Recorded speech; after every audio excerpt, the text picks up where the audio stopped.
This is a true story. It happened to a friend of mine, Doris, and her kids, Michael and Amanda, who had this real ugly rat they kept as a pet. Kids today, huh? Well, George, that's the rat, died.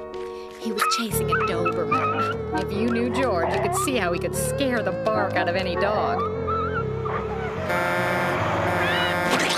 Michael and Amanda loved their pet, and they were kind of upset when George got squooshed. So, they convinced their mom to give George the respectable burial he deserved at a nearby pet cemetery. The kids dug out a shopping bag, placed George inside, climbed into the station wagon, and drove to the cemetery. It was Doris who suggested they find something better than an old shopping bag for the pet that gave them so much pleasure. She pulled the wagon into the parking lot of the mall and went to the ritziest boutique. There, they bought a gift box, embossed silver foil. They laid squooshed George inside and tied the box with a lovely red bow. They got back to the car and put the box on top so they could open the hatch. That's when Doris remembered she left her credit card in the store, so she went back to get it.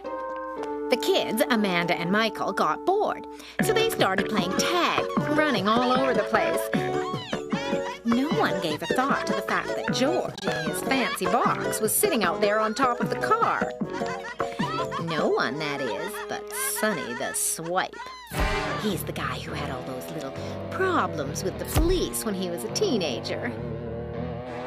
How could Sonny resist? There, on top of the car, was this beautiful gift box. Yeah! Inside of which Sonny figured was some very expensive gift. So, Sonny took off and on a dead run flew past the car and snapped up the gift box. The box had some heft to it. He smiled. There's something really worth a lot in here. Now, racing in between the cars were Michael and Amanda playing tag, and Sonny running with the stolen box. And the inevitable happened. Everybody went down, but the first one up was Sonny.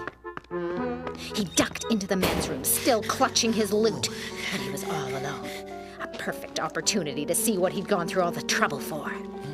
He slowly took off the bow, savoring every moment of excitement and expectation. He lifted the lid. He reached into the box and... Sonny leapt 10 feet into the air, and he came down with a big thump.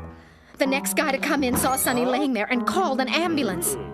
By the time the ambulance showed up, Amanda and Michael had given up the hunt, but they were attracted by the crowd around the men's room. When they got over there, the paramedics were hauling Sonny out on a stretcher. The kids recognized him as the thief, but there was no sign of the box. All they could do now was think happy thoughts about their big, ugly pet rat. But back at the mall, the man who found Sonny spotted the gift box on the floor of the men's room. He ran out with the box. Poor fella don't want him to worry about losing his present. And he placed it on Sonny's chest just as he was being loaded into the ambulance. This way it'll be the first thing he sees when he awakens. This is a true story. It happened to a friend of mine. As for Sonny, he got a job at the pet cemetery where he can give furry creatures, even the big, ugly, squooshed ones, the respect they deserve.